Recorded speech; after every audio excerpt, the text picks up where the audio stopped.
ஒரு சிற்பியா இந்த வார்த்தைகள் எல்லாம் சேர்ந்து ஒரு சிற்பியா மாற்றி இந்த அளவுக்கு உயர்த்தின இந்த ஸ்கூலுக்கும் ஆசிரியர்களுக்கும் நான் நன்றி தெரிவிச்சுக்கிறேன்.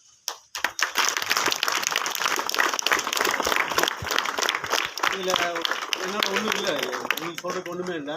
எல்லோரும் நல்லா படிங்க. எத்தனையோ பேருக்கு படிக்க வாய்ப்பு இல்லாமல் நீங்களே பார்த்துருப்பீங்க, ரயில்வே ஸ்டேஷனு, பஸ் ஸ்டாப்பு, அங்கே இங்கெல்லாம் சிறு சிறு பிள்ளைங்க உங்களை மாதிரி வயசில் இருக்கிறவங்க அந்த தட்டை எடுத்துகிட்டு பார்க்கவே கஷ்டமாக இருக்கும். அவங்க இப்படி நடக்கிறாங்க. அந்த டைமில் நம்மளுக்கு நம்ம கையில் பேனா, பென்சிலு, புக்கு, நோட்டு, ஆசிரியர்கள் கூட இருக்கிறாங்க. இதை வச்சு நம்மளுக்கு ஒரு நல்ல ஒரு சான்ஸ் லைஃப்பில் கிடைக்கிது. சின்ன அந்த இதை பிடிச்சி நம்ம மேலே வர்றதுக்கான காரணம் மட்டும் பார்த்துட்டு இந்த மொபைலு உலக பிரகாரமான வாழ்க்கையில் போகாமல் இதுலேயே ஒரு குறிக்கோளாக இருந்து நம்ம லைஃப்பில் எப்படி நம்ம வந்து நம்மளுக்கு கிடைக்கிற சின்ன இந்த ஒரு இதை பிடிச்சி எப்படி மேலே வர்றதுன்னு பார்த்து நீங்கள் மேலே வாங்க. எல்லாருமே எல்லாருனாலையும் சாதிக்க முடியும். இப்போ பறவைகளெல்லாம் பார்த்தோன்னா நிறைய பறவைகள் மழை வரும்